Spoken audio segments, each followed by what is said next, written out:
legislativo, ejecutivo, judicial. Y eso que falta, el cuarto poder.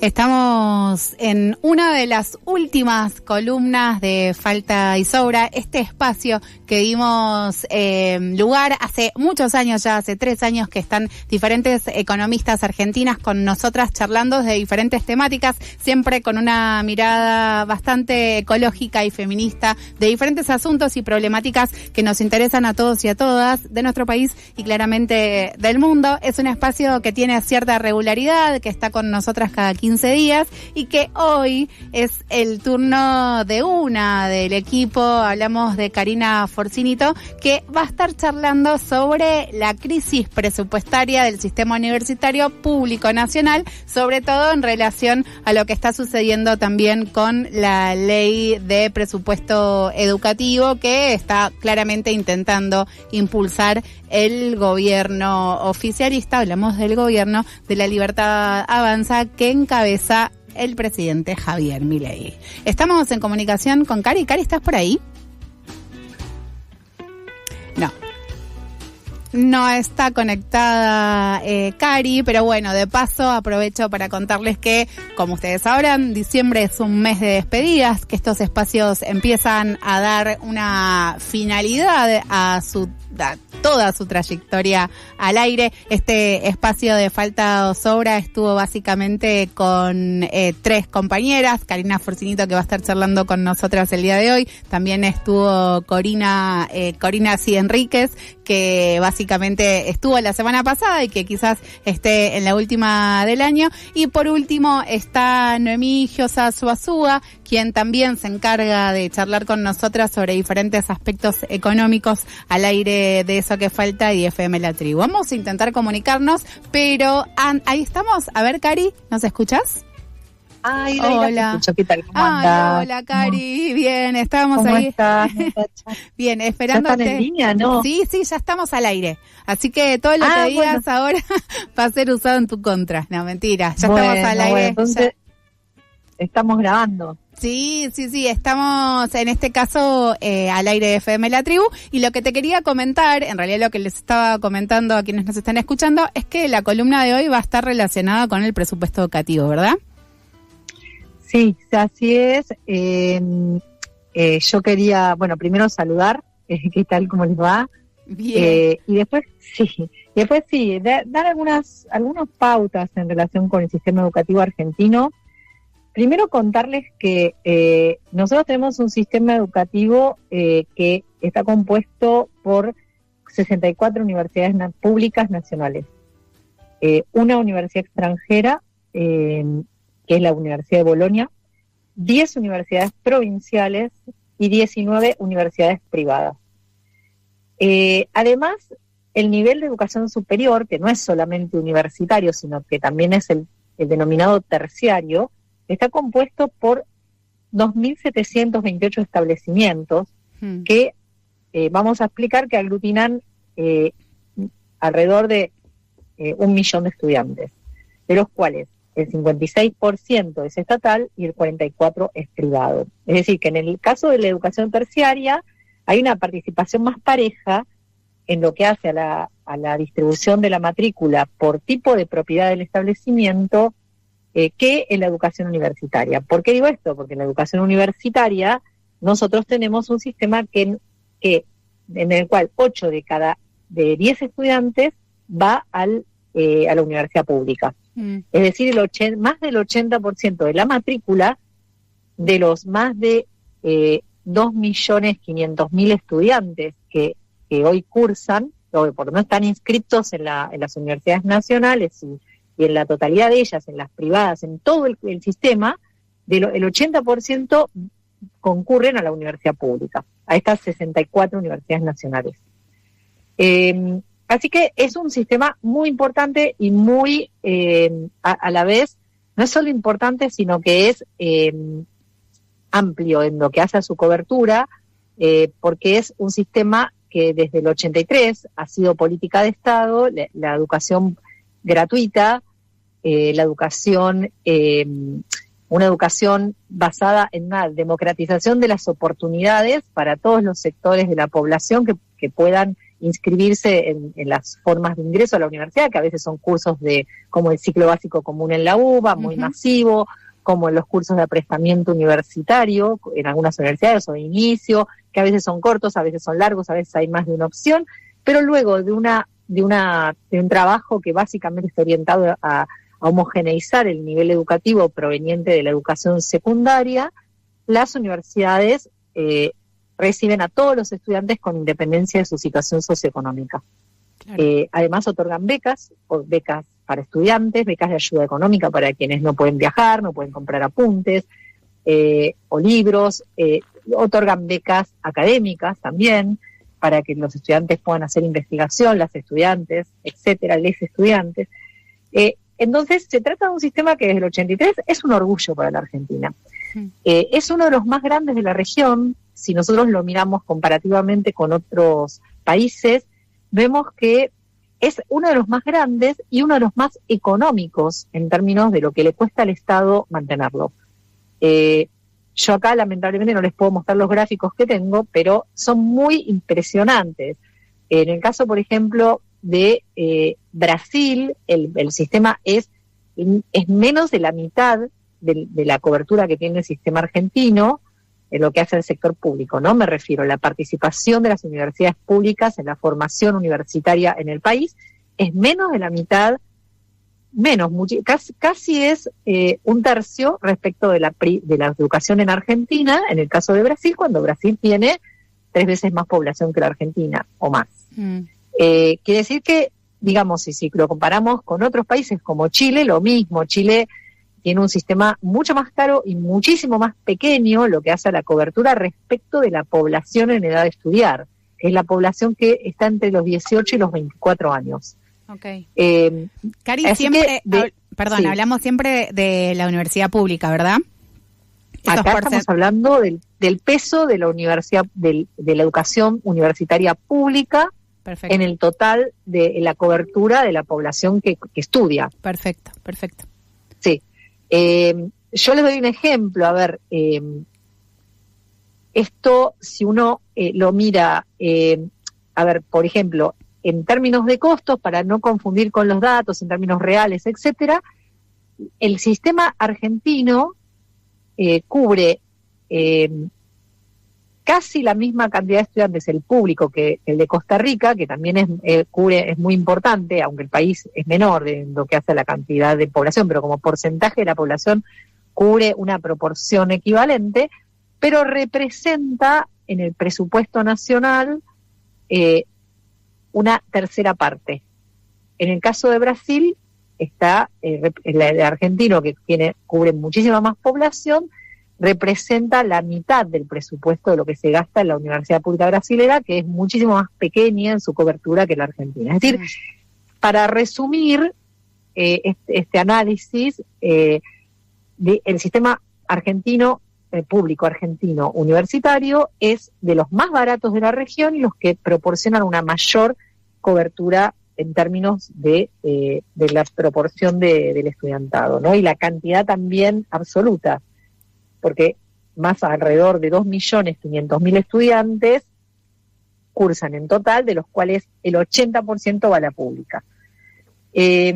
Nosotros sabemos que la política del gobierno de Javier Milei, de La Libertad Avanza, ha sido denostar el sistema universitario argentino, a pesar de que no se ha podido no se han podido demostrar, ni se han judicializado, ni se han denunciado casos de corrupción, tal como lo sostienen múltiples entrevistas, lo declara públicamente el subsecretario de Políticas Universitarias Álvarez, y sin embargo no destaca que el sistema, por ejemplo, desde el inicio de la democracia, desde el 83 hasta el año 22, se había multiplicado por 7,5, mientras la población argentina se multiplicó por 1,5.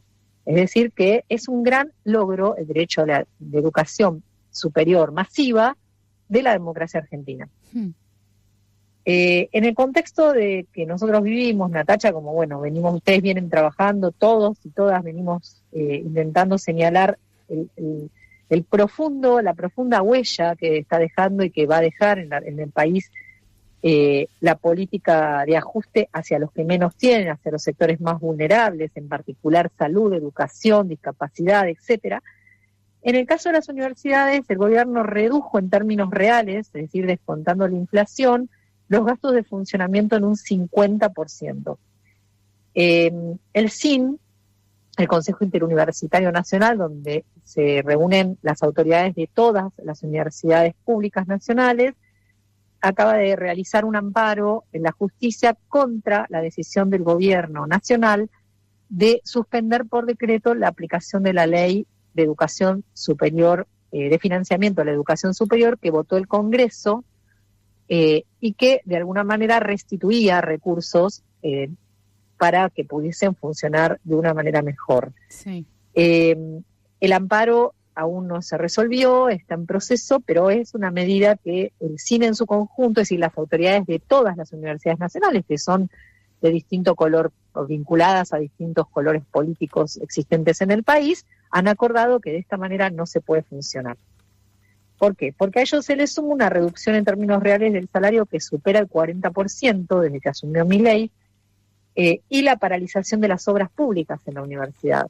Esto quiere decir que con una reducción de los gastos de funcionamiento, que ustedes piensen que los gastos de funcionamiento oscilan entre el 9, 10, 11% del presupuesto que va a las universidades. La reducción del 50% los reduce a un 5% del presupuesto que va a las universidades. Con eso, en muchos casos, no se puede financiar ni el mantenimiento de los laboratorios, de la seguridad eléctrica, de las obras que estaban en curso, que en muchos casos se paralizaron y se están deteriorando, y eso es inversión que puso el Estado argentino, es decir, financiado con impuestos, algo muy grave. A eso se suma que por la reducción de los montos de las becas estudiantiles, hay muy pocas becas, pero además muchos estudiantes abandonan las becas para irse a trabajar porque no les alcanza para vivir. Caen la cantidad de postulantes a investigación, a docencia, es decir, que esto quizás no se ve inmediatamente el efecto, pero en unos años vamos a ver que no vamos a tener personal calificado para un montón de tareas. ¿Por qué? Porque la gente se jubila, es decir, el paso del tiempo continúa y el sistema requiere reposición. La formación de un investigador o de una investigadora o de un docente universitario requiere mucha inversión, mucho tiempo de formación, no se forma de la noche a la mañana. Sumado a eso, otra cosa que está ocurriendo, y me parece importante mencionarlo, es que hay indicios muy importantes del arancelamiento de carreras de grado por parte de muchas universidades que en este contexto se vieron empujadas a virtualizar parte de la oferta, a sacar cursos rentados para complementar los ingresos de grado. No estoy hablando de posgrado, que el posgrado es arancelado en la Argentina. Uh-huh. Hay becas, pero tenemos evidencias de que hay una importante cantidad de universidades, aproximadamente 10, nacionales, públicas, que están fuera de la ley en este momento, porque hoy la ley prohíbe eso, y están encontrando formas elusivas de las normativas, etcétera, para arancelar cursos, carreras de grado, etcétera, lo cual es grave, ¿no? Y es un poco a lo que está, creo yo, esta es mi opinión personal, es el propósito de esta política: conducir al arancelamiento, no visualizar otra forma y degradar el derecho a la educación. En este momento, y para ir cerrando, la Asociación Civil por la Igualdad y la Justicia, que es una ONG que hace estudios muy interesantes, independientes en materia de distintos temas, pero particularmente de gasto público, presupuesto, tributación, etcétera, sacó un informe muy interesante que demuestra que estamos en el nivel más bajo, es la mitad del presupuesto que existía en 2010, el que existe hoy en términos reales en lo que hace a la educación superior, y la inversión por estudiante es la más baja desde 2005. Digamos que en términos reales estamos viviendo un deterioro importante, considerando además el crecimiento de la masa de población. Ahora va a empezar seguramente con la caída en la tasa de natalidad, que ha sido muy importante, a verse reducida la matrícula, pero también por la necesidad, porque los ingresos en los hogares no alcanzan, la necesidad de muchos estudiantes de abandonar los estudios, lamentablemente, para complementar los ingresos en el hogar. Uno eso lo está viendo en las aulas, pero también muchos docentes, que como tampoco alcanzan los salarios docentes, pasan a trabajar en estas plataformas ¿cómo es? Las plataformas digitales de trabajo, ¿no? De delivery, sí. Claro, y no solo de delivery, sí, de las empresas de transporte vehicular, de transporte de servicio, sí. Uber, Cabify, etcétera, las distintas, porque hay un montón nuevas ahora. Bueno, yo conozco personalmente como consejera superior de una universidad pública en donde trabajo, que es la Universidad General Sarmiento, conozco físicos que están manejando Uber, físicos que enseñan física, que investigan física, y realmente es impresionante. Nosotros no tenemos memoria de una situación como esta, y estamos intentando sostener el derecho gratuito a la educación, sostener las becas estudiantiles, sostener la ayuda económica, pero se augura un escenario mucho peor por el año que viene, dado que la Libertad Avanza ha conseguido en el Congreso, un poco a partir del cambio de los posicionamientos políticos por parte de legisladores pertenecientes al Partido Justicialista, la primera minoría en el Congreso, y es posible que tengamos una peor situación para el año que viene y la continuidad de falta de financiamiento persista. Así que un poco quería mencionar esta situación como para difundir un poco más la cuestión y arrojar algunos datos importantes. Es súper importante, ¿no? Conocer un poco la importancia en números del sistema universitario público en nuestro país, y es sumamente importante también tener en claro hacia dónde va la política de la actual gestión. Y en este sentido, Cari, te agradecemos un montón el compromiso con las columnas, con el programa, y en el compromiso también de traer este tipo de temas al aire, porque siempre está bueno tener información precisa de cómo se está manejando el sistema educativo universitario en este caso, pero también hemos trabajado durante el año, durante mucho tiempo, en diferentes, ¿no?, dimensiones de cómo se empezó a afectar el panorama y el sistema económico a través de nuevas gestiones, nuevos puntos de vista, y claramente también en un nuevo propósito en los gobiernos que fueron, digamos, pasando durante esta columna. Cari, te agradecemos un montón, en serio, todo esto que te estamos diciendo es a nivel colectivo. No sabemos si vamos a volver a hablar este mes, esperemos que sí, pero ya estábamos diciendo al comienzo de la columna que estamos en modo cierre de este 2025, claro, esperando que el 2026 algo mejore.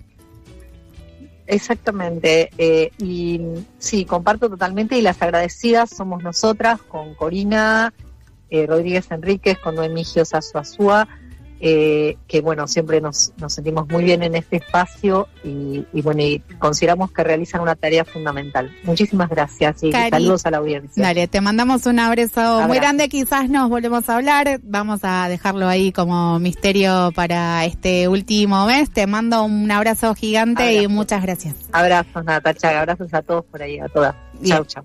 Quien estaba con nosotras era Karina Forcinito, nuestra compañera economista, hablando de la crisis del financiamiento del sistema educativo universitario y público de nuestro país. Todas las columnas las pueden encontrar en nuestras redes sociales y en nuestro canal de YouTube. Ahora vamos a escuchar a Zaz con Z, una francesa divina que hace Le Lune.